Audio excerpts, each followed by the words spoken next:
ሰላም ጤና ይስጥልን የተወደዳችሁ ክቡራን ተመልካቾቻችን ከጋሞ ቴሌቪዥን ዜና 42ን ይዘን ቀርበናል። ከዜና 42 ጋር ደግሰው በቀለ ነኝ። በዜና 42ታችን ቢዝነስ ስፖርታዊና የውጭ ጉዳዮችን እንመለከታለን። አብራችሁን እንድትቆዩ ከመላው ከስቱዲዮ ባለሙያዎች ጋር በመሆን በጋራ እንጋብዛችኋለን። አበይት ጉዳዮችን እነሆ። የጋሞ ዞን ዋና አስተዳዳሪ ዶክተር ደምሴ አድማሱ በዞኑ የመኖሪያ ቤት ችግርን ለመቅረፍ በትኩረት ይሰራሉ። የጋሞ ገበሬዎች አትክልትና ፍራፍሬ ዩኒየን ምርቶችን ለዓለም ገበያ ማቅረብ የሚያስችል አቅም እንዲፈጥር ክልሉ አስፈላጊውን ድጋፍ እንደሚያደርግ የደቡብ ኢትዮጵያ ክልል ህብረት ስራ ኤጀንሲ ገለጸ። ከውጪም ከግብጽና ዓለም አቀፍ ቀይ መስቀል ኮሚቴ በጋዛ ህይወታቸው ያለፉ ታጋቾችን አስክሬን እንዲፈልጉ ፍቃድ ተሰጣቸው የሚሉ የዕለቱ ዋና ዋና ጉዳዮቻችን ናቸው።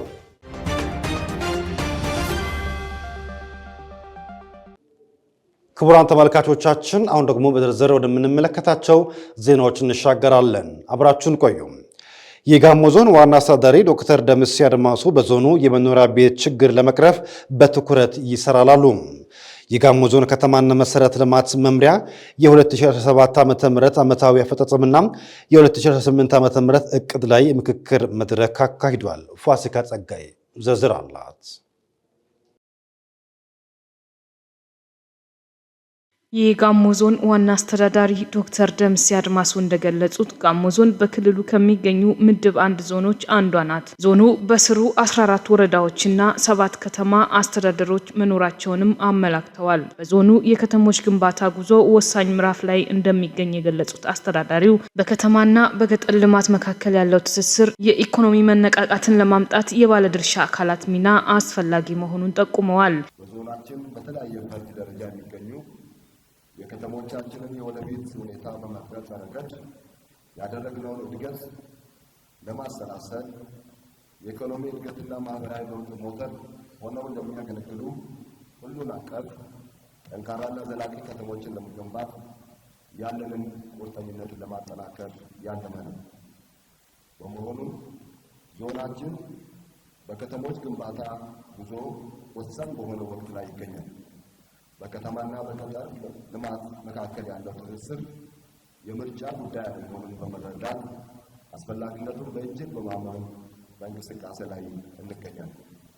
የመንገድ የትራንስፖርትና የኢንዱስትሪ ትስስር መጠናከሩ የከተሞችና የገጠር ማዕከላትን ኢኮኖሚያዊ አቅም በማጠናከር እያገዘ እንደሚገኝ ዶክተር ደምሴ ገልጸዋል። የመኖሪያ ቤት ችግር በነዋሪዎች ላይ ተጽዕኖ እያሳደረ እንደሚገኝ ገልጸው ችግሩን ለመቅረፍ በትኩረት እየተሰራ እንደሚገኝም አመላክተዋል። ቅድሚያ የሚሰጠው ጉዳይ የቤቶችን ችግር መፍታት ነው። በማደግ ባሉ ከተሞችም ሆነ በትናንሽ ከተሞች ላይ ተጽዕኖ የሚያሳድር አጣዳፊ ጉዳይ የተረጋጋ ተመጣጣኝና ዘላቂ መኖሪያ ቤቶች ፍላጎት በፍጥነት በከተሞች መስፋፋት ሊጨምር ይገባል። የጋሞ ዞን ከተማና መሰረተ ልማት መምሪያ ኃላፊ አቶ አብርሃም አርጋው በበኩላቸው ከተሞች በመንግስት ድጋፍና በህብረተሰብ ተሳትፎ እየለሙ እንደሚገኙ ገልጸዋል። በዞኑ የከተሞች እድገት ደረጃ ወደ 28 በመቶ ከፍ ማለቱን የገለጹት የመምሪያው ኃላፊ ከተሞች በፕላን እንዲመሩ ከማድረግ አንጻር ከፈርጃቸው ጋር የተጣጣመ ንድፎችን በማዘጋጀት ተግባራዊ እየተደረገ እንደሚገኝ አብራርተዋል። እንደሚታወቀው ከተሞች በመንግስት ድጋፍና በህብረተሰብ ተሳትፎ ይለማሉ። ባሳለፍነው በጀት ዓመት የከተማ ነዋሪዎችን የከተሞች ባለቤት ለማድረግ የተሰሩ ስራዎች አበረታች ውጤት አሳይተዋል። ህብረተሰቡ በገንዘቡ፣ በጉልበቱ፣ በቁሳቁስ ድጋፍ ከተሞችን ያለማልና በዚህ መሰረት በህብረተሰቡ ተሳትፎ በርካታ መሰረተ ልማቶች የተገነቡበት በጀት ዓመት ነው። በወቅቱ አስተያየታቸውን የሰጡት የመድረኩ ተሳታፊዎች በዞኑ ባሉት ከተሞች እየተከናወኑ ያሉት መሰረተ ልማቶች እንዲጠናከሩ ህዝቡን በባለቤትነት ማሳተፍ እንደሚገባ ተናግረዋል። በተለይ ከተሞች በፕላን መመራትና ወደ ካዳስተር ስርዓት ውስጥ የማስገባት ተግባር መጠናከር እንዳለበት ተሳታፊዎቹ አስገንዝበዋል። አቅም የሚፈጥር መድረክ እንደሆነ ለቀጣይ ደግሞ እነዚህ በጉድለት ያየናቸው አሁን ሲቀርብ ከነበረው ሪፖርት መነሻ እዚህ ከተማ ላይ ይሄ ጉድለት አለ፣ እዚህኛው ከተማ ላይ ይሄ ጥንካሬ አለ ተብሎ የተለያዩ ነገሮች አሉ። እነዛን ጉዳዮች ደግሞ በዝርዝር አይተን ወስደን ለቀጣይ ራሶቻችን አዘጋጅተን ተጠናክረን ለመስራት ይሄ መድረክ የሚያነሳሳ ነው የሚያበቃ ብዬ ነው የምወስደው። እንደ አጠቃላይ መድረኩ አስፈላጊ መድረክ ብዬ አምናለሁ። ይህም ከተሞች የብልጽግና ተምሳሌት እንዲሆኑ ለተጀመሩ ጥረቶች እንደሚያግዝ ጠቁመዋል። የጋሞ ገበሬዎች አትክልትና ፍራፍሬ ዩኒየን ምርቶችን ለዓለም ገበያ ማቅረብ የሚያስችል አቅም እንዲፈጥር ክልሉ አስፈላጊውን ድጋፍ እንደሚያደርግ የደቡብ ኢትዮጵያ ክልል ህብረት ስራ ኤጀንሲ አስታወቀም። ዩኒየኑ 11ኛ ጠቅላላ ጉባኤ አካሂዷል። ስራክ ሳሌ ተጨማሪ አለው። በተደረገው 11ኛ ጠቅላላ ጉባኤ የኦዲት ሪፖርትን ጨምሮ ከሪፎርም መልስ የተተገበሩ ተግባራት ሪፖርት ቀርቦ ውይይት ተደርጎበታል። በመድረኩ መልእክት ያስተላለፉት የደቡብ ኢትዮጵያ ክልል የህብረት ስራ ኤጀንሲ ዋና ኃላፊ አቶ ሳሙኤል ፖላ የጋሞ ገበሬዎች አትክልትና ፍራፍሬ አምራቾችና ግብይት ህብረት ስራ ማህበራት ዩኒየን ተስፋ ሰጪ ውጤቶች እያስመዘገበ መሆኑን ገልጸው የውስጥ አሰራርን ማዘመን፣ አሰራርን ዲጂታላይዝ ማድረግና ዩኒየኑን ወደ ኢንዱስትሪ ማሸጋገር ቀጣይ እርምጃ ሊሆን ይገባል ብለዋል።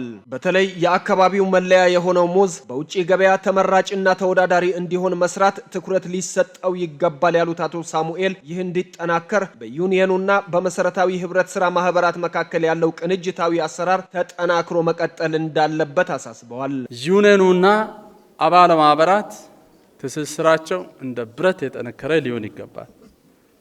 ስለዚህ ጠንካራ አባላትን የማፍራት መሰረታዊ ማህበራትን የማጠናከር ዘንድ መጨረሻ ላይ ደግሞ ጠንካራ ዩኒየን በሂደት እየተፈጠረ እዚህ አካባቢ ያለውን የኢኮኖሚ አቅም ትልቅ የመፍጠር ሁኔታ በእጅጉ እየጨመረ ይሄዳል ማለት ነው። የጋሞ ገበሬዎች አትክልትና ፍራፍሬ ዩኒየን ምርቶቹን ለዓለም ገበያ ማቅረብ የሚያስችል አቅም እንዲፈጥርና ትልቅ የአግሮ ፕሮሴሲንግ ማዕከል እንዲሆን ክልሉ አስፈላጊውን ድጋፍ እንደሚያደርግ አረጋግጠዋል።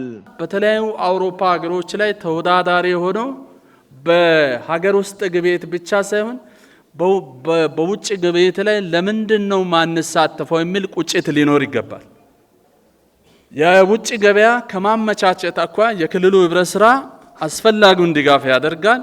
የኢፌድሪ የፌደራል ህብረት ስራ ኮሚሽንም አስፈላጊ ድጋፍ ያደርጋል። የጋሞ ዞን ምክትል አስተዳዳሪ አቶ መኮንን ቶንቼ ያለንን ጸጋ በመጠቀምና በማዘመን ከራሳችን አልፈን በዓለም ገበያ ተወዳዳሪ መሆን ይገባናል በማለት ይህንንም ለማድረግ ዩኒየኖች አባላትን ከመጨመር ጀምሮ አቅማቸውን ሊገነቡ በሚችሉ የገቢ አማራጮች ላይ ትኩረት ሊያደርጉ እንደሚገባ አሳስበዋል።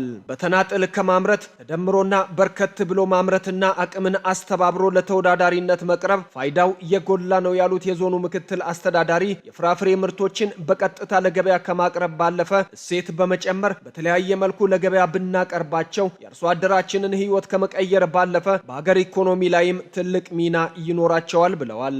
ከማሳ ሰብስበን ወደ ማዕከል በማድረስ ግብይት ሰንሰለት ውስጥ ማስገባት ብቻ ሳይሆን ይህን አቅማችንን ሰብሰብ አድርገን ወደ ፕሮሴሲንግ ውስጥ ወይም እሴት በመጨመር የተሻለ ምርትና የተሻለ የኢኮኖሚ አቅም መፍጠር ስለሚቻል በዚህ ላይ አጽንኦት ሰጥታችሁ በመስራት ዩኒየኑ የራሱ የሆነ ቦታ ኖሮት አግሮ ፕሮሴሲንግ ውስጥ እንዲገባ የማድረግ ትልቅ ኃላፊነት አለባችሁ። የጋሞ ዞን ህብረት ስራ ልማት ጽህፈት ቤት ኃላፊ አቶ ተስፋ ጽዮን ዘነበ በዞኑ 975 መሰረታዊ ህብረት ስራ ማህበራት፣ በሸማች ዘርፍ የተደራጀ አንድ ዩኒየን፣ በግብርና ዘርፍ የተደራጁ 3 ዩኒየኖች መኖራቸውን አውስተው የጋሞ ገበሬዎች አትክልትና ፍራፍሬ አምራቾችና ግብይት ህብረት ስራ ማህበራት ዩኒየን አንዱና ከሪፎርሙ ኋላ ተስፋ ሰጪ ለውጥ እያስመዘገበ ያለ መሆኑን ተናግረዋል። ዩኒየኖች ለዓለም አቀፋዊ የገበያ ሁኔታና ፍላጎት ምላሽ መስጠት የሚያስችል አቅም ሊኖራቸው ይገባል ያሉት አቶ ተስፋ ጽዮን ለዚህም አቅምን በጋራ በማስተባበር በቅንጅት መስራት ይገባል ይላሉ። በመሰረታዊ ህብረት ስራ ማህበራት ደረጃ 975 የሚያህሉ በሸማች በሁለገብ እና በግብርናው ዘርፍ የተደራጁ ማህበራት እንዳሉ ይታወቃል። በዩኒየን ደረጃ ደግሞ 3 በግብርና ደረጃ የተደራጁ ዩኒየኖች እንደ ዞናችን የሪፎርሙ ስራዎች አጠናክረው ቀጣይ ሀገራዊም ዞናዊ የሆኑ ኢኮኖሚያዊ ተጠቃሚነታቸውን የላቀ እንዲሆን ለማድረግ ያሉ እንዳሉ የሚታወቅ ነው። በሸማች ደረጃ አንድ ማህበር ዩኒየን የተደራጀ ሆኖ ተግባራት እንደ ዞን የተሰሩ ይገኛል። መሰረታዊ ህብረት ስራ ማህበራት በተናጥል ከመሄድ ተደምረው በዩኒየን መደራጀታቸው ራስ ባለፈ ለአገርም ያለው ፋይዳ የጎላ ነው በማለት ወጪን በመቀነስ የገቢ አማራጮችን ማስፋት ላይ ትኩረት መስጠት እንደሚገባቸው ያሳስባሉ። ራዕያችን ሩቅና በትጋት የሚደረስ ሊሆን ይገባል የሚሉት የዞኑ ህብረት ስራ ልማት ጽህፈት ቤት ኃላፊ መስሪያ ቤቱ አስፈላጊውን ድጋፍ ከመቼውም ጊዜ በላቀ ለማድረግ ዝግጁ መሆኑን ገልጸዋል። አሁን ካለንበት የኢኮኖሚ ትግል አኳያ የማይበገር የኢንዱስትሪ መሰረት ያለው በጥሬው ከሚያቀርብ እሴቶችን በመጨመር ፕሮሰስ በማድረግ ተጨማሪ ግብአቶችን በማከል ወደ ገበያ ወደ ተጠቃሚው ማድረስ የሚያስችል አቅምን መፍጠር እጅግ በጣም ተፈላጊና ለጥያቄ የማይበቃበት ጊዜ ላይ ደርሰናል። ስለዚህ መሰረታዊ ህብረት ስራ ማህበራት ከዚያ አኳያ ያላቸው ሚና እጅግ የላቀ ነው። የህብረት ስራ ዩኒየኑ የቦርድ አመራር ሰብሳቢ አቶ ሲሳይ ቦጋለ ዩኒየኑ በብዙ ውጣ ውረዶች መሃል አልፎ እዚህ መድረሱን ገልጸው ለተሻለ ውጤታማነት እንደሚተጉና አጠቃላይ አባላቱም ቁርጠኛ ሊሆኑ እንደሚገባ አሳስበዋል። ህብረት ስራ ማህበራት በመደመር እሳቤ የተጣመሩ በመሆናቸው ሀገርን ለማሳደግ ያላቸው ሚና ከፍተኛ በመሆናቸው ከዚህ በፊት ካለው መጠናከር አስወጥቶ ከፍ በማድረግ ያላቸውን ሚና እንዲያሳድጉ በዚህ አጋጣሚ ማሳሰብ እፈልጋለሁ። በመድረኩ የተሳተፉ የቦርድ አመራሮችና የጠቅላላ ጉባኤ አባላትም ለዩኒየኑ ውጤታማነት የሚጠበቅባቸውን ለማድረግ በመግባባት መድረኩ ተጠናቋል። ማህበራትምና ዩኒየኑ ያለው ግንኙነት በጣም ይናክል ነበር። ግን አሁን ሪፎርም ከመጣ በኋላ ዩኒየኑና ማህበራቱ በጣም ልክ ቦርዱ ወርዶ ከዞኑ ህብረት ስራ ጋር ተቀናጅቶ እስከ ማህበራት ወርዶ ማህበራት ከዩኒየኑ ጋር አብረው እንዲሰሩና አብረው ጉዞ እንዲያደርጉ አብረው ደግሞ የንግድ ትስስር እንዲያደርጉ ሙሉ በሙሉ ተነጋግረን ይህንን ሙሉ እያደረግን እየሰራን እንገኛለን።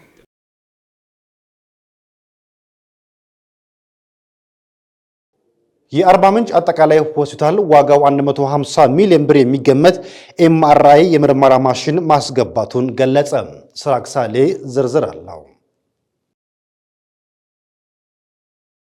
የሆስፒታሉ ስራ አስኪያጅ ዶክተር አምባቸው ዱማ እንደገለጹት ሆስፒታሉ ቻይና ሀገር ከሚገኙ የግል ኢንቨስተሮችና በሀገር ውስጥ ከሚገኙ ባለድርሻ አካላት ጋር ተቀናጅቶ በመስራቱ ነው ይህ ማሽን ሊገባ የቻለው። ማሽኑ በአሁኑ የገበያ ሁኔታ ከ100 ሚሊዮን እስከ 150 ሚሊዮን ብር እንደሚገመት የገለጹት ስራ አስኪያጁ ዘመናዊና ጨረር አልባ መሆኑን አስረድተዋል። ማግኔቲክ ሪዞናንስ ኢሜጂንግ ማሽን ነው የሚባለው።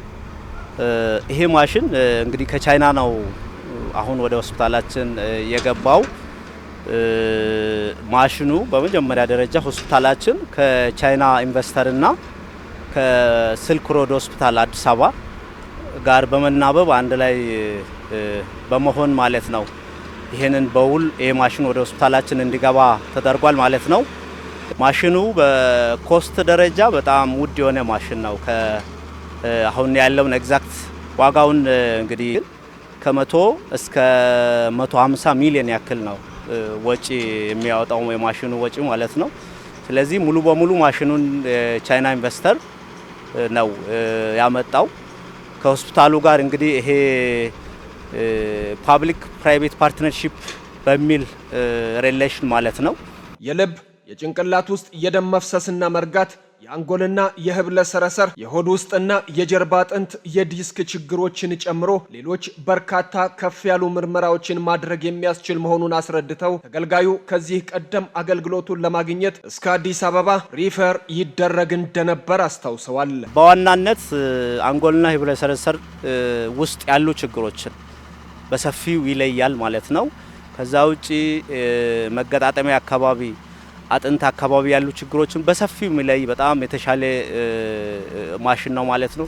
ከዛም አልፎ ደረት አካባቢ፣ ጡት አካባቢ ያሉ ችግሮችን፣ ሆድ አካባቢ ያሉ አልፎ ያሉ ችግሮችን በሰፊው በጣም በተሻለ ወይ በተለምዶ ከሶኖግራፊ ወይም ከአልትራሳውንድ ከሲቲ ስካንም በተሻለ ወይ ማለት ነው ኤግዛክት የሆኑ ችግሮችን በደንብ የሚለይ ማሽን ነውና ማሽኑ እንደ አጠቃላይ ለህብረተሰቡ የሚሰጠውን አገልግሎት ስናይ በጣም አስፈላጊ ከሚባሉ የምርመራ ማሽኖች አንዱ ነው። በጣም ውድ ከሚባሉ ማሽኖች ማለት ነው። ሆስፒታላችን ይሄንን ማሽን በማግኘቱ በጣም እድለኛ ነው ማለት ነውና ይሄን ምርመራ ለማግኘት ከዚህ በፊት እንግዲህ ብዙ ሌሎች ሀገራት ወደ አዲስ አበባ፣ ሐዋሳ ይከዳል ብዙን ጊዜ ከዛ ጋር ተያይዞ በጣም ብዙ ይቸገሩም ነበርና ይሄንን ችግር በደንብ ለህብረተሰቡ ይቀርፋል ማለት ነው። ዶክተር አምባቸው አክለውም ከወራት ባጠረ ጊዜ አገልግሎት መስጠት እንደሚጀምርና በአገልግሎቱ ህብረተሰቡን በብዙ ከማገዙም በላይ በሆስፒታሉ የህክምና አገልግሎት አሰጣጥና ደረጃ ላይ ያለው አበርክቶ ከፍተኛ መሆኑን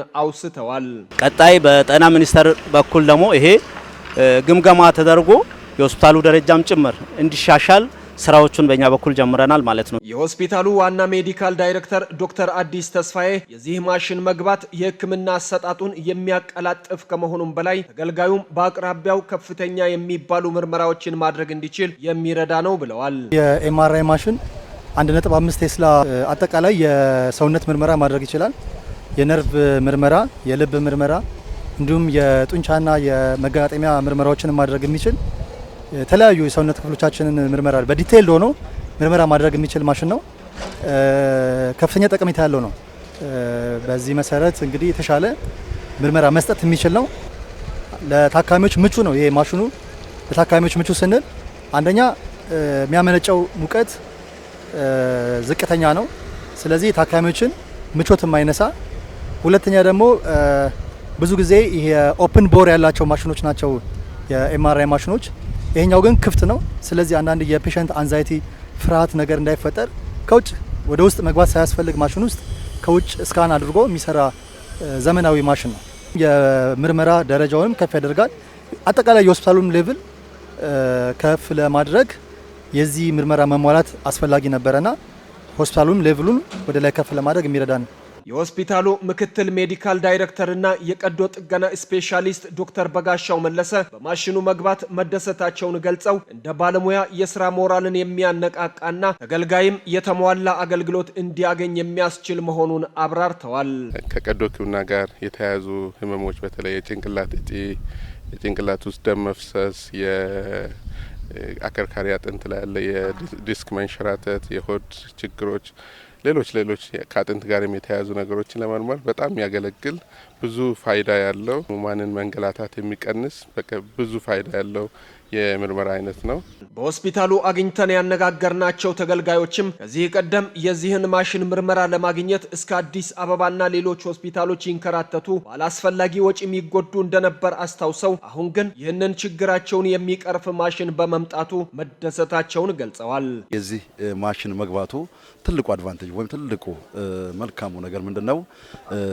የተገልጋዩ ማህበረሰብ በሪፌር ስፔሻሊ ማሽኑ እዚህ ባለመኖር የተነሳ ወደ አዲስ አበባም ሆነ ወደ ተለያዩ አካባቢዎች ሪፌር ተደርገው ለወጪ የሚዳረጉበት ሁኔታ አለ።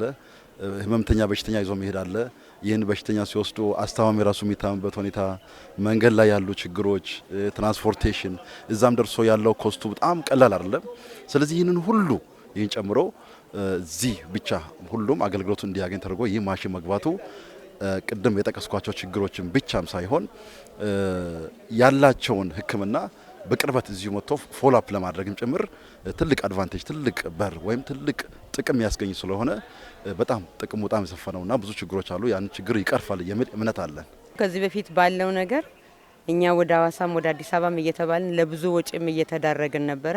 ይሄን በአካባቢያችን ላይ ቁጭ ብለን እንደዚህ አይነት ነገር ማየታችን እኔ በበኩሌ በጣም ደስተኛ ነኝ። ጥቂት ሰዎች አቅም ሊኖራቸው ይችላል፣ ሄደውም ሊታከሙ ይችላል። በአብዛኛው ግን እንደዚህ አይነት ምርመራ አጥቶ ብዙ ወገኖቻችን አልቀውብናል። ያን በመቆጠቡና እዚሁ በአካባቢያችን መጥቶ እዚሁ ተጠቃሚ በሆናችን በጣም ነው የምናመሰግነው።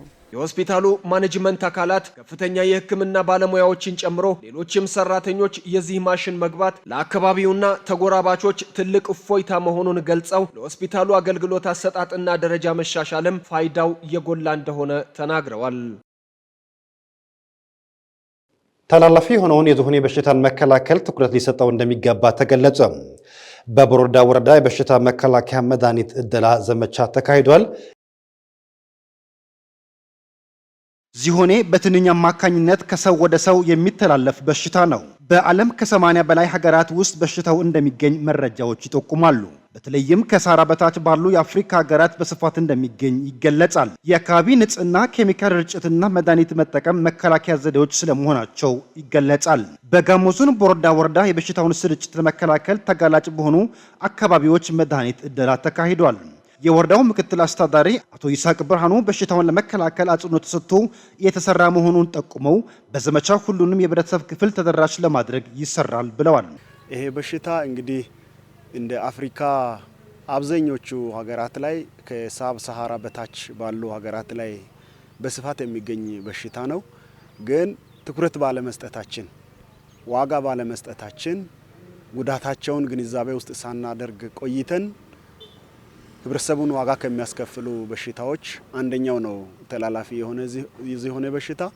እንደ ወረዳ የጤናውን ዘርፍ መከላከልን መሰረት ያደረገ የአገሪቱ የጤና አገልግሎት አሰጣጥ ላይ ሁሉም ባለድርሻ አካል ተነቃቅቶ ጤናውን ዘርፍ እንዲደግፍ ከቀበሌ ስራ አስኪያጆች፣ ሊቃነ መናብርት፣ ጤና ኤክስቴንሽኖች፣ ጤና ጣቢያ ላይ የጤና ኬላ ጤና ጣቢያ ትስስሮች፣ የጤና ጣቢያ ኃላፊዎች ተገኝቶ ዘመቻውን ያለምንም መንጠባጠብ በተቀመጠው ጊዜ 100% ሽፋን ባለው መልኩ እንዲያካሂዱ ትኩረት ሰጥተን መድረክ ላይ መግባባት ፈጥረናል። ከዚህ ቀደም የመድኃኒት እደላ በዘመቻ ሲካሄድ መቆየቱን የገለጹት በጋሞ ዞን ጤና መምሪያ ወባና ትኩረት የሚሹ ሀሩራማ በሽታዎች ፕሮግራም አስተባባሪ አቶ ባፈና ባንጃ ናቸው። ዛሬ የሚሰጠው የዚህ የመድኃኒት እደላ ዘመቻ በተለይ በዞናችን ካሉ መዋቅሮች አንዱ የሆነው ቦረዳ አካባቢ ከዚህ በፊት ጥናት ተሰርቷል።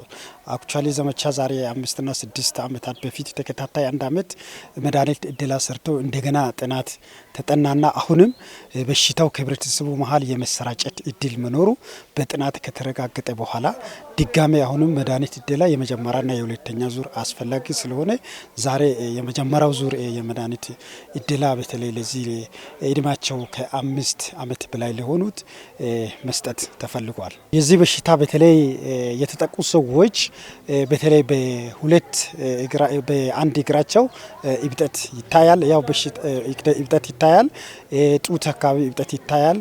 ደግሞ ብልት አካባቢ እብጠት ይታያል። በተለይ በሽታው ደም ውስጥ በተለይ ሊምፒኖድ የሚባለው አካባቢ ስለሚጠቃ እብጠት በዋናነት በአንድ እግር ላይ እብጠት ያሳያል። የቦረዳ ወረዳ ጤና ጥበቃ ጽሕፈት ቤት ምክትል ኃላፊ አቶ ሽመልስ አገኘው እንዳሉት ጽኑ ህሙማንና ነፍሰ ጡር እናቶች ሲቀሩ ከ5 ዓመት በላይ ለሆኑ የህብረተሰብ ክፍሎች የመድኃኒት እደላው ይከናወናል ብለዋል። እንደ ወረዳ በዚህኛው ዘመቻ እድሜያቸው ከ5 ዓመት በላይ ለሆኑ 88489 ለሆኑ ሰዎች በትምህርት ቤትና ከትምህርት ቤት ውጪ ይሄኛው ዘመቻ ይሰራል ማለት ነው። እንደ ወረዳ እንግዲህ በርደኑን ወይም አስከፊነቱን ያየን እንደሆነ ተላላፊ የሆነ የዞኔ በሽታና ፖዶኮኒያሲስ የሚባለው ወደ 950 የሚሆኑ ታማሚዎች ይኖራሉ። በሽተኞችን የመለየት ወደ ጤና ጣቢያ እንዲታከሙ የማቅረብ ስራ በልዩ ትኩረት የሚሰራ ይሆናል ማለት ነው። ዘመቻውን አስመልክቶ ለጋሞ ቴሌቪዥን አስተያየታቸውን የሰጡ ሰልጣኞች እንደገለጹት ከስልጠናው ያገኙት ግንዛቤ ማህበረሰቡን ይበልጥ ለማገልገል ያግዛል ብለዋል። ዛሬ ያው ዝሆኔ በሽታን ለመከላከል የመድኃኒት እደላ አለን። ያንን መድኃኒት እደላ ለማድረግ ያው ከቀበሌ አመራር ስራ አስኪያጅ ጋር አንድ ላይ ሆነን ተቀናጅተን ይሄ በሽታ ያው ከኛ ወረዳ ለሚቀጥለው ጊዜ ለማጥፋት አንድ ላይ ተቀናጅተን ይሄን በሽታ ከአገራችን ከወረዳችን ለማንሳት ያው ስልጠናውን በአግባቡ ወስደናል ማለት ነው። ዘገባው የባልደረባችን የጴጥሮስ ገመቹ ነው። የአርባ ምንጭ ጤና ሳይንስ ኮሌጅ በ9.5 ሚሊዮን ብር ያስገነባው የማህበረሰብ ክሊኒክ በቅርቡ ተመርቆ ለአገልግሎት መስጠት እንደሚጀምር ተገለጸ። ሲሳይ ማሞ ተጨማሪ አለው።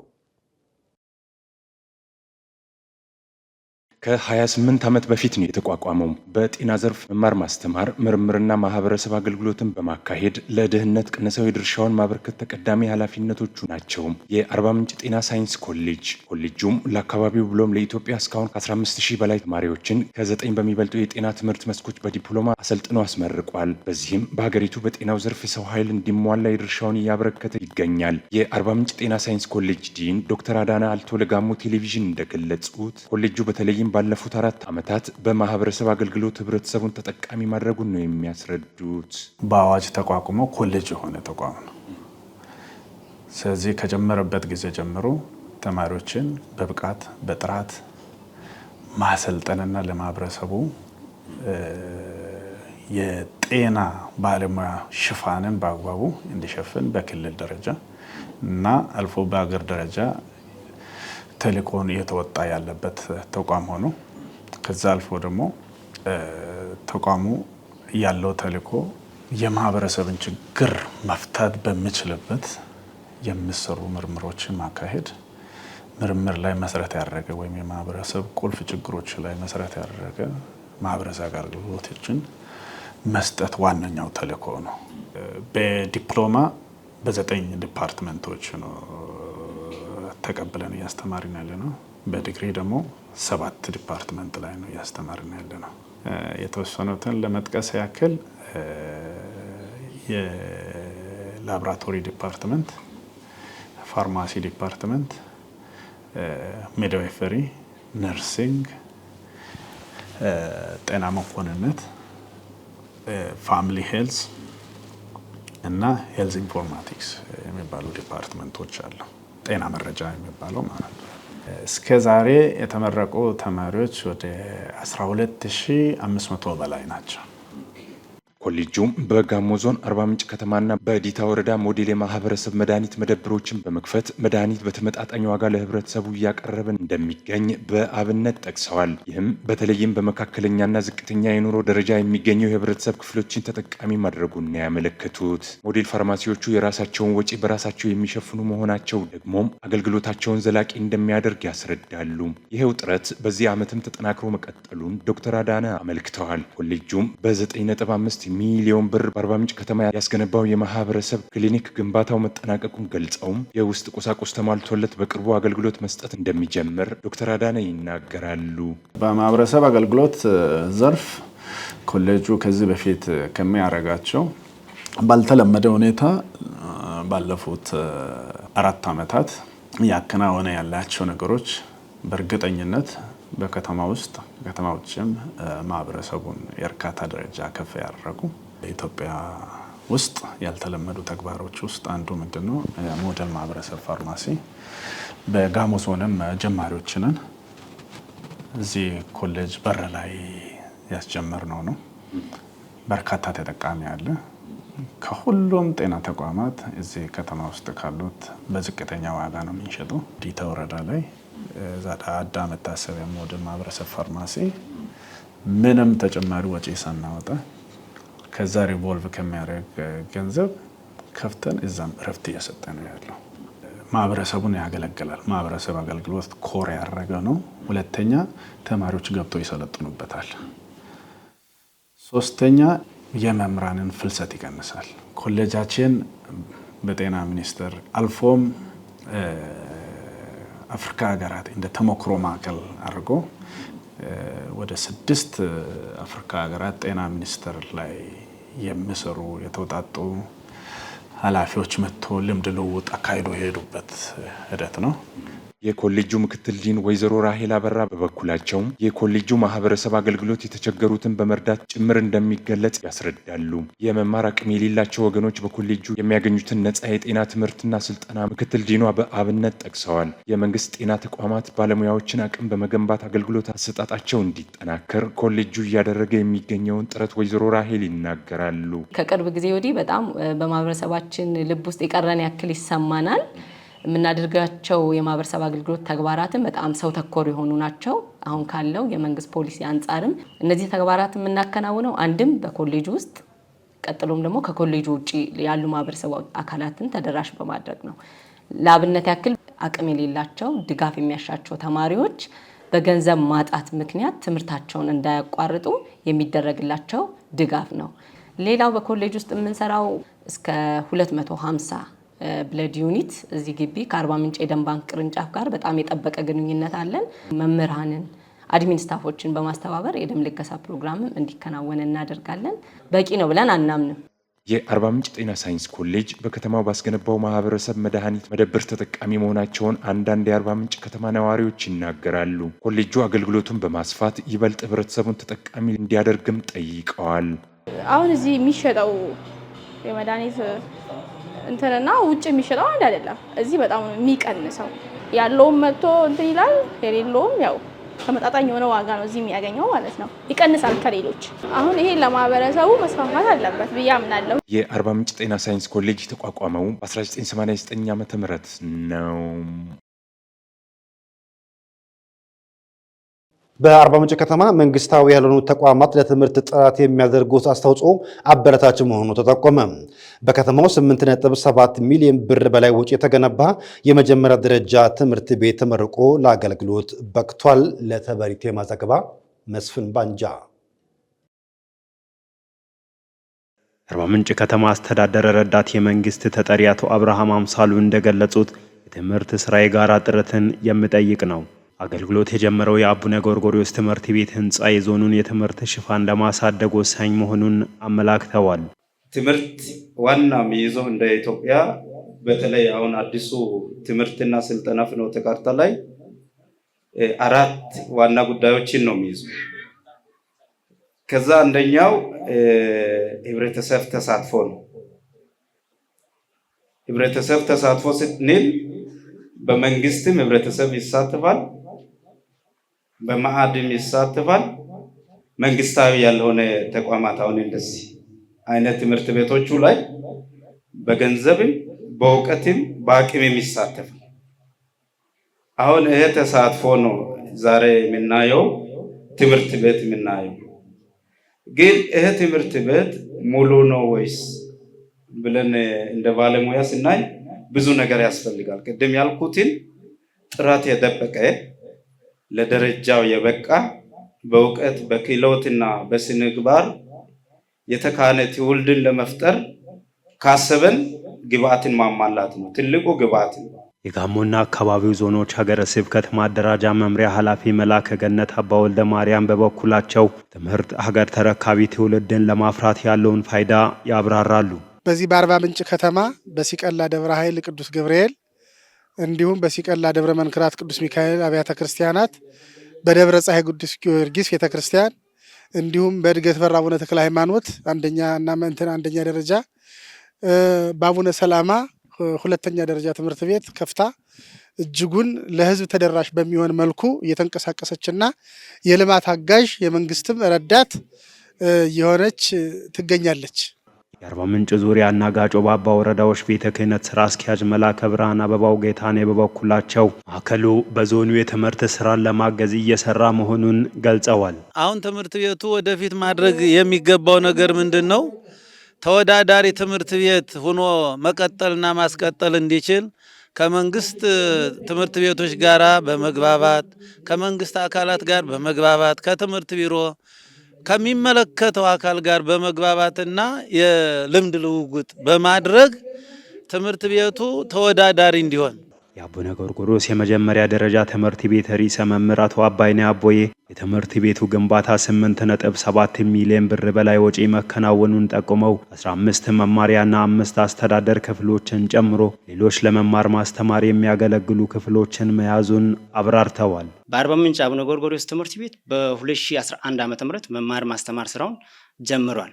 2011 ዓ.ም በውስጥ ጥቂት ሰራተኞች ጀምሮ አሁን ደግሞ በ2018 ዓ.ም የራሱን ይዞታ በ5300 ካሬ ግንባታ ጀምሮ በአጭር ጊዜ ውስጥ ከአራት ወር ባልበለጠ ጊዜ በግንቦት 24 መሰረተ ድንጋዩን ጥሎ ከግንቦት 24 እስከዚህ ባለው ድረስ በአጭር ጊዜ ግንባታውን ጨርሷል። ይሄ ግንባታ ሂደት ለ7.2 ሚሊዮን የታቀደ ቢሆንም ከታቀደው በላይ ከ8.7 ሚሊዮን በላይ ወጪ ወጥቶ ግንባታ ሂደቱ ተካሂዷል። የትምህርት ቤቱ የልማት ተቋማት ስራ አስኪያጅ ወይዘሮ የታፈራው ለማ በበኩላቸው መንግስት ለትምህርት ቤቱ ግንባታ ቦታ በመስጠት ድጋፍ ማድረጉን አስረድተዋል። 2012 ዓ.ም ላይ ያው በመንግስት ቦታ ለስራ ለትምህርት ቤት ግንባታ የሚል ቦታ ቀረበ እና ይህን ቦታ ተፈቀደና ያው 2017 ዓ.ም ግንቦት ላይ ነው የዚህ ቦታ ይዞታ ካርታ በማስጨረስ በሊዝ ከመንግስት ለትምህርት ቤት ግንባታ ቦታ አገኘን። ያው የትምህርት ቤቱ ይዞታ 5300 ካሬ ነው። እንደምታዩት መልክዓ ምድሩ በጣም ከባድ የነበረ ቢሆንም እንደ እግዚአብሔር ፍቃድ እግዚአብሔር ረድቶን ዛሬ ላይ ደርሰናል። ምንድነው በአጠቃላይ ከቅድመ አንደኛ ደረጃ ላይ ከ185 ተማሪ በላይ እና በዚህ ደግሞ ከ650 ተማሪ በላይ ግሬዱ ላይ ከ1 እስከ 8 ያለውን ተማሪ በመያዝ አገልግሎት እየሰጠ ይገኛል። አሁን ደግሞ ከውጭ ምንጮች ወዳገኘናቸው ዘገባዎች እንሻገራለን። አብራችሁን ቆዩ።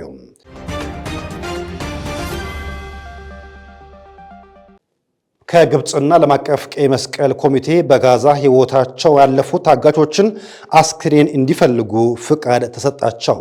የአምላክነሽ ተረፈ ተጨማሪ አላት። የእስራኤል መንግስት እንዳለው ቡድኖቹ በጋዛ ቢጫ መስመር ተብሎ በተከለለውና የእስራኤል መከላከያ ኃይል በሚቆጣጠረው አካባቢ አስከሬኖቹን እንዲፈለጉ ተፈቅዶላቸዋል። እሁድ ዕለት የእስራኤል ጦር በሚቆጣጠረው የጋዛ አካባቢ ከዓለም አቀፉ ቀይ መስቀል ጋር በመሆን ፍለጋውን እንዲያግዙ የሐማስ አባላት እንዲገቡ እንደተፈቀደላቸው የእስራኤል መገናኛ ብዙሃን ዘግበዋል። እስካሁን ድረስ በመጀመሪያው ምዕራፍ የተኩስ አቁም ስምምነት ሐማስ ከ28 የታጋቾች አስከሬን ማስረከብ የቻለው የ15ቱን ብቻ ነው። አሜሪካ ባሸማገለችው የዚህ የተኩስ አቁም ሐማስ የታጋቾቹን አስክሬን ሙሉ በሙሉ ማስረከብ ይጠበቅበታል። ቡድኑ ከግብጽ ባለስልጣናት ጋር በቅርብ እየሰራ መሆኑን አክሎ ገልጿል። ዶናልድ ትራምፕ ሐማስ የታጋቾችን አስክሬን በፍጥነት እንዲያስረክብ አለበለዚያ ግን በዚህ ታላቅ ሰላም ላይ የተሳተፉ ሌሎች ሀገራት እርምጃ መውሰድ ይጀምራሉ ሲሉ አስጠንቅቀዋል። የእስራኤል መንግስት ቃል አቀባይ የግብጻውያን ቡድን ከዓለም አቀፉ ቀይ መስቀል ጋር በመሆን የታጋቾችን አስክሬን እንዲያፈላልግ እንደተፈቀደለት ተናግረዋል። ከቢጫው መስመር ባሻገር ባሉ አካባቢዎች የአስክሬን ፍለጋ በኤክስካቫተርና በከባድ መኪኖች በመታገዝ እንደሚካሄድም ጭምር አስታውቀዋል። ቢጫ መስመር ተብሎ የተቀመጠው ድንበር የሚገኘው የእስራኤል ጦር በመጀመሪያ የተኩስ አቁም ስምምነት መሰረት ለቆ የወጣባቸውና በሰሜን ደቡብና ምስራቅ ጋዛ የሚገኙ አካባቢዎች ነው። እስራኤል እስካሁን ድረስ እንዲህ አይነት የፍለጋ ቡድን ወደ አካባቢው እንዲገባ አልፈቀደችም። ትራምፕ ባሸማገሉት የጋዛ የሰላም እቅድ ላይ ከኳታርና ቱርክ ጋር ፈራሚ ከሆኑ ሀገራት መካከል አንዷ ግብጽ ናት። ይህ የፍለጋ ዜና ወዳጅ ዘመዶቻቸውን በተገቢው መንገድ ለመቅበርና ሀዘናቸውን ለመወጣት በሚፈልጉ ቤተሰቦች ዘንድ ተቀባይነት አግኝቷል። ዓለም አቀፉ ቀይ መስቀል ድርጅት በታጋቾች መመለስ ዙሪያ በሰፊው እገዛ ሲያደርግ ቆይቷል። ሐማስ በህይወት ያሉትን ታጋቾች ሆነ የሞቱትን በቀጥታ ለእስራኤል መከላከያ ኃይል አያስረክብም። በቅድሚያ በዓለም አቀፉ ቀይ መስቀል ድርጅት ካስረከበ በኋላ ለእስራኤል መከላከያ ኃይል እንዲያስተላልፍ ይደረጋል። ነገር ግን የግብጽ ፍለጋ ቡድን በጋዛ ሰርጥ ማሰማራት አዲስ ነው። የእስራኤል ጦር ለ2 ዓመታት ያህል አካባቢውን በከባድ መሳሪያ ከደበደበ በኋላ 84 በመቶ የጋዛ አካባቢ ወደ ፍርስራሽነት መለወጡን የመንግስታቱ ድርጅት ግምት ያሳያል። ሐማስ የታጋቾችን አስክሬን ለማግኘት የቻለውን ሁሉ እያደረገ መሆኑን ገልጾ ነገር ግን በእስራኤል ጦር ጥቃት ወደ ፍርስራሽነት ከተቀየሩ ህንፃዎች ስር ማውጣት አስቸጋሪ እንዳደረገበት አስታውቋል። አሁን ግን ከግብጽ ባለስልጣናት ጋር በትብብር እየሰራ ነው። እሁድ ዕለት የእስራኤል መንግስት ቃል አቀባይ ሐማስ አስክሬኖቹ የት እንደነበሩ ያውቃል ብለዋል። ሐማስ በቂ ጥረት ቢያደርግ ኖሮ የታጋቾችን አስክሬን ማውጣት ይችል ነበር ሲሉ ጨምረው ተናግረዋል። ትራምፕ በትሩዝ ማህበራዊ ሚዲያ ገጻቸው ላይ ቅዳሜ ዕለት የታጋቾችን አስክሬን በፍጥነት የማይመለስ ከሆነ እርምጃ እንደሚወስድ አስጠንቅቀዋል። የተወሰኑት አስክሬኖች ለማግኘት አስቸጋሪ ናቸው፣ ነገር ግን ሌሎችን አሁን መመለስ ይቻላል እና በሆነ ምክንያት ያንን ማድረግ አልተቻለም፣ ምናልባት ትጥቅ ከመፍታት ጋር ይያያዝ ይሆናል ብለዋል። ትራምፕ አክለውም በቀጣዮቹ 48 ሰዓታት የሚያደርጉትን እስቲኒ በቅርበት እየተከታተልኳቸው ነው ብለዋል። እሁድ ዕለት የእስራኤሉ ጠቅላይ ሚኒስትር ቤንያሚን ኔታንያሁ ሀገራቸው በትራምፕ እቅድ መሰረት በጋዛ ያለውን የተኩስ አቁም ለማስቀጠል የትኛውም የዓለም አቀፍ ኃይል እንዲሰማራ እንደምትወስን ተናግረዋል። ደህንነታቸው በእኛ ቁጥጥር ስር ነው። ዓለም አቀፍ ኃይሎችን በተመለከተ በእስራኤል ዘንድ ተቀባይነት የሌላቸውን ኃይሎች እንደምትወስን ግልጽ አድርገናል። አሁንም ሆነ ወደፊትም የምንሰራው በዚህ መንገድ ነው ሲሉ የካቢኔ ስብሰባ ሲጀምሩ ተናግረዋል። አርብ ዕለት የአሜሪካ ውጭ ጉዳይ ሚኒስትር ማርኮ ሮቢዮ በርካታ ሀገራት የሚሰማራው ጦር አካል ለመሆን መጠየቃቸውን ነገር ግን በሚሳተፉት ሀገራት ላይ እስራኤል ፈቃደኛ መሆን እንዳለባት ተናግረው ነበር። ይህ የቱርክ ጦር ተሳትፎን ለማመልከት የቀረበ ሲሆን እስራኤል ግን ፈቃደኛ አለመሆኗን አስቀድማ አሳውቃለች። ነገር ግን ይህ የሰላም አስከባሪ ግብረ ኃይል ያለ ሐማስ ስምምነት እንዴት በአካባቢው እንደሚሰማራ ግልጽ አይደለም። እስራኤል በጋዛ መጠነ ሰፊ ጥቃት መፈጸም የጀመረችው ሐማስ መስከረም 26 ቀን 2016 ዓ.ም ጥቃት ፈጽሞ 1200 ሰዎችን ከገደለና 251 ያህሉን ካገተ በኋላ ነው። ከዚያ ጊዜ ጀምሮ ቢያንስ 68519 በጋዛ ሰርጥ የሚኖሩ ፍልስጤማውያን በእስራኤል ጦር መገደላቸውን በሐማስ የሚመራው የጤና ሚኒስቴር አስታውቋል ሲል የዘገበው ቢቢሲ ነው። ክቡራን ተመልካቾቻችን የሰዓቱን ዜና ከማብቃታችን አስቀድመን አበይት ጉዳዮችን በድጋሚ እናስታውሳችሁ። የጋሞ ዞን ዋና አስተዳዳሪ ዶክተር ደምሴ አድማሱ በዞኑ የመኖሪያ ቤት ችግር ለመቅረፍ በትኩረት ይሰራሉ። የጋሞ ገበሬዎች አትክልትና ፍራፍሬ ዩኒየን ምርቶችን ለዓለም ገበያ ማቅረብ የሚያስችል አቅም እንዲፈጥር ክልሉ አስፈላጊውን ድጋፍ እንደሚያደርግ የደቡብ ኢትዮጵያ ክልል ህብረት ስራ ኤጀንሲ ገለጸ። ከውጪም ከግብጽና ዓለም አቀፍ ቀይ መስቀል ኮሚቴ በጋዛ ህይወታቸው ያለፉ ታጋቾችን አስክሬን እንዲፈልጉ ፍቃድ ተሰጣቸው የሚሉ የዕለቱ ዋና ዋና ጉዳዮቻችን ነበሩ። ክቡራን ተመልካቾቻችን የሰዓቱን ዜና በዚህ ቋጨን። ቀሪ ቢዝነስና ስፖርታዊ ጉዳዮች ይቀጥላሉ። በእኔ በኩል ጤና ይስጥልን።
ሰላም ጤና ይስጥልን ተመልካቾቻችን፣ ይህ ከጋሞ ቴሌቪዥን የሚቀርብላችሁ ስፖርታዊ መረጃ ነው። ከመረጃዎቹ ጋር ፍሬ አበበ ነኝ። በሲቢኢ ኢትዮጵያ ፕሪሚየር ሊግ 3ኛ ሳምንት መርሃ ግብር አርባ ምንጭ ከተማ ከኢትዮ ኤሌክትሪክ ይጫወታል። የ2018 ዓ.ም የሲቢኢ ኢትዮጵያ ፕሪሚየር ሊግ 3ኛ ሳምንት ጨዋታ በሁለት ምድቦች በአዲስ አበባ ከተማና በሐዋሳ ከተማ ቀጥለው ሲካሄዱ አርባ ምንጭ ከተማ ከኢትዮ ኤሌክትሪክ ይጫወታል። በመጀመሪያና ሁለተኛ ጨዋታ መርሃ ግብር ከነገሌ አርሲና ባህር ዳር ከተማ ጋር የተገናኘው አርባ ምንጭ ከተማ 1-1 በሆነ ተመሳሳይ ውጤት ጨዋታውን አጠናቋል። በሶስተኛ ሳምንት መርሃ ግብሩ ደግሞ ኢትዮ ኤሌክትሪክ ጋር የሚጫወት ይሆናል። ኢትዮ ኤሌክትሪክ በውድድር ዓመቱ ካደረጋቸው ሁለት ጨዋታዎች በአንዱ በማሸነፍ 3 ነጥብ በመያዝ ጥሩ ጅማሮን አድርጓል። ሁለቱ ክለቦች በፕሪሚየር ሊጉ ባደረጉት ያለፉት 5 የእርስ በርስ ግንኙነቶች አርባ ምንጭ ከተማ 2 ጊዜ ሲያሸንፍ፣ በተመሳሳይም ኢትዮ ኤሌክትሪክ 2 ጊዜ ማሸነፍ ችሏል። አንድ ጨዋታ በአቻ ውጤት ነው የተጠናቀቀው። ጨዋታው በነገው ዕለት ከቀኑ 7 ሰዓት ላይ በአዲስ አበባ ስታዲየም የሚደረግ ይሆናል። ባህር ዳር ከተማ ከኢትዮጵያ ቡና እንዲሁም ምድረገነት ሽሬ ከዋልዋሎ አዲግራት ዩኒቨርሲቲ በተመሳሳይ ቀን የሚደረጉ ጨዋታዎች ናቸው።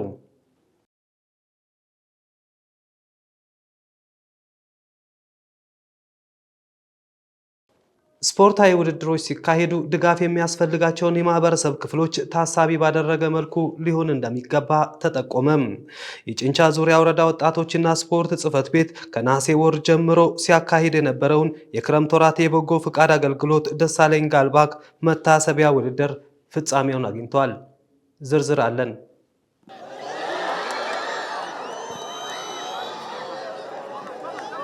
የጨንቻ ዙሪያ ወረዳ ወጣቶችና ስፖርት ጽህፈት ቤት ከነሐሴ 18 2017 ዓ.ም እስከ ጥቅምት 16 2018 ዓ.ም ድረስ ሲካሄድ የነበረውን የክረምት ወራት የወጣቶች በጎ ፈቃድ አገልግሎት የአቶ ደሳለኝ ጋልባ መታሰቢያ ውድድር ፍጻሜውን አግኝቷል። ውድድር መድረኩ ላይ ተገኝተው መልእክት ያስተላለፉት የጨንቻ ዙሪያ ወረዳ ዋና አስተዳዳሪ አቶ ይስማ ከተማ እንደተናገሩት ውድድሮች ሲካሄዱ በህብረተሰቡ ውስጥ ያሉ ድጋፍ የሚያስፈልጋቸውን የህብረተሰብ ክፍሎችን በማገዝ ዘመን የማይሽር ታሪክ በመጻፍ ሊሆን ይገባል ብለዋል። በአቶ ደሳለኝ ጋልባ የተደረጉ መልካም ተግባራትና የልማት ስራዎች ሁልጊዜ እየታወሱ ይኖራሉ ያሉት አስተዳዳሪው መልካም ተግባራቸው ለቀጣዩ ትውልድ መማሪያ ሆኖ መቀጠል አለበት ብለዋል። የአቶ ደሳለኝ ቤተሰብ በባለፈው ዓመት ከ200,000 ብር በላይ በማውጣት ለተቸገሩ ሰዎች የቤት ግንባታና ለተለያዩ ፕሮጀክቶች የስፖርት ትጥቅ ማሟላቱን በማንሳት ለዚህም ተግባራቸው ምስጋና አቅርበዋል። በዚህ ዓመትም ምሳዬን ለወገን በሚል መነሻ ሐሳብ የተቸገሩትን ለመርዳት የተያዘው ዕቅድ ከግብ እንዲደርስ ሁሉም የሚችለውን እንዲያደርግ ጥሪያቸውን አቅርበዋል። ደሳለኝ ጋልባ በእርግጠኝነት የልማት አርበኛ ናቸው። ብዙ ልማት ስራ ሰርተዋል። በህዝብ ዘንድ የእሳቸው ስም ጭምር ትናንሾች ጭምር ደሳለኝ ጋልባ ማን ናቸው፣ ምን ስራ ሰሩ፣ ምን ታሪክ ሰሩ የሚል በእኛ አይምሮ ውስጥም ጭምር ይኖራል። ስለዚህ በእኛ መሀል እናንተ ዛሬ እዚህ ወጣቶች አላችሁ፣ አዋቂዎች አላችሁ፣ ሁላችንም ጭምር የእሳቸውን አርያ በአብሮነት በፍቅር እርስ በርስ አንድ ነገር ሰርተን ታሪክ ሰርተን ማለፍ አለብን ነው። የእሳቸው ቤተሰቦችን ጭምር የአባታችን በጎ ስራ ማስቀጠል አለብን ብለው አምናም ጭምር ትልቅ ስራ ሰርተዋል። በአጠቃላይ ከ200,000 በላይ ድጋፍ አድርጓል። በጋሞ ዞን ወጣቶችና ስፖርት መምሪያ የስፖርት ተሳትፎና ውድድር ዳይሬክቶሬት ዳይሬክተር አቶ ህይወት በቀለ የመሰል ውድድሮች ዋናው ዓላማ ታዳጊ ወጣቶች በተለያዩ ፕሮጀክቶች የሰሩትን የሚገመግሙበት መሆኑን አመላክተዋል። በተደረገው የአቶ ደሳለኝ ጋልባ መታሰቢያ ውድድር ብዙ ተስፋ የሚጣልባቸው ታዳጊ ወጣቶችን እንደተቻለ ነው የገለጹት። በዞኑ በሁሉም መዋቅሮች የክረምት በጎ ፈቃድ ውድድሮች ተካሂዷል ያሉት አቶ ህይወት የነዚህ ውድድሮች መጠናከር ለጋሞ ጨንቻና ለአርባ ምንጭ ከተማ እግር ኳስ ቡድኖች ተተኪ ለማፍራት ወሳኝ በመሆኑ በትኩረት እንደሚሰራ አጽንኦት ሰጥተዋል። የውድድሮች ዓላማ ዋናው ልጆች በተለያየ ፕሮጀክት እየሰሩ ያሉ የሰሩበትን ውጤታቸውን የሚገመግሙበት አንዱ የውድድር መድረክ ነውና ውድድሩ እጅግ በጣም ሰላማዊ የሆነ ብዙ ታዳጊዎች ተስፋ የሚጣልባቸው ልጆችን ያየንበት ትልቅ ውድድር ነውና በጥሩ ሁኔታ ፍጻሜውን በማግኘቱ ደስ ብሎናል። ስፖርት በአሁኑ ጊዜ ከማህበራዊ እሴት አልፎ እጅግ በጣም ኢኮኖሚካሊ ውጤታማ ጥቅም የሚያስገኝበት መስክ ነውና ተግቶ መስራት፣ ስፖርታዊ ጨዋነትን ተላብሶ ማደግ መስራት የግድ ያስፈልጋል። ውድድሮች የህዝብ አንድነትና ፍቅርን ለማጠናከር ያላቸው ሚና ወሳኝ ከመሆኑም በላይ በስነ ምግባር የታነጸ ትውልድ እንዲፈጠር የሚረዱ ወጣቶች አላስፈላጊ ቦታ እንዳይውሉ የሚያደርጉ ናቸው ያሉት የጨንቻ ዙሪያ ወረዳ ወጣቶችና ስፖርት ጽህፈት ቤት ኃላፊ አቶ ዮሐንስ ሰይድ ናቸው። ከውድድሮቹ ሀገርን መወከል የሚችሉ ባለተሰጥኦ ወጣቶችን ለማፍራትም በልዩ ትኩረት እንደሚሰራም ተናግረዋል። እንደ ጨንቻ ዙሪያ ወረዳ 5 ክላስተር አለ። በአምስቱ ክላስተርም ድጋፍ እናደርጋለን ብለን በየትምህርት ቤት ያሉ የስፖርት መምህራንን ታዳጊዎችን ከ13 ዓመት ጀምራችሁ አሰልጥኑ፣ እኛ ድጋፍ እናደርጋለን የሚለውን ከትምህርት ጽሕፈት ቤት ጋር ተነጋግረን እየሰራን ነው ያለነው ማለት ነው። ለጋሞ ቴሌቪዥን አስተያየታቸውን የሰጡ የአቶ ደሳለኝ ጋልባ ቤተሰቦች የአቶ ደሳለኝን መልካም ተግባር ለማስታወስ የተዘጋጀው ውድድር ለቀጣይ ለሌላ መልካም ተግባር የሚያነሳሳ ነው ብለዋል።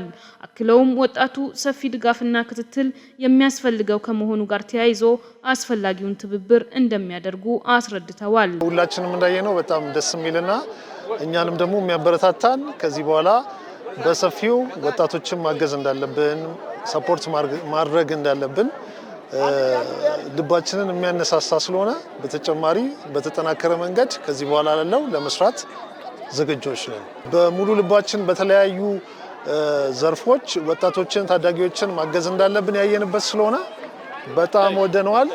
በማጠቃለያ ጨዋታ ለዋንጫ ፍልሚያ የተገናኙት የወይራ ተስፋና ጋሞ ድንጉዛ ቡድኖች ሲሆኑ በጨዋታውም ጋሞ ድንጉዛ በመጀመሪያ አጋማሽ ባስቆጠረው 1 ጎል 1-0 በማሸነፍ የዋንጫ ባለቤት መሆን ችሏል።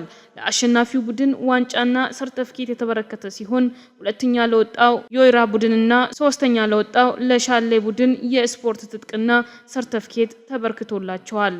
ዘገባው የባልደረባችን የበረከት መስፍን ነው።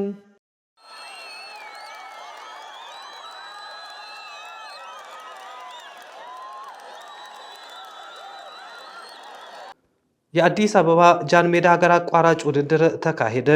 በአዲስ አበባ ከተማ በሚገኙ ሁለተኛና አንደኛ ዲቪዚዮን ክለቦች የተሳተፉበት 43ኛው የጃን ሜዳ ሀገር አቋራጭ ውድድር ተካሂዷል። በውድድሩ የአትሌቶች የውድድር እድል ከመፍጠር ባለፈ ፌዴሬሽኑ ትኩረት ባደረገባቸው የወጣቶችና ተተኪ አትሌቶች ላይ እየሰራ ያለውን ስራ በተግባር ለማየት እንዳስቻለ የአዲስ አበባ አትሌቲክስ ፌዴሬሽን ፕሬዝዳንት አትሌት መልካሙ ተገኝ ተናግረዋል። በ5 ዘርፎች ካሄደው ውድድር በአዋቂዎች 10 ኪሎ ሜትር ወንዶች አትሌት ሌንጫ ዴላስ ከኢትዮጵያ ኮንስትራክሽን ስራዎች ኮርፖሬሽን እንዲሁም በሴቶች አትሌት ፍትሃዊ ዘርአይ ከኢትዮጵያ ንግድ ባንክ አሸናፊ ሆነዋል።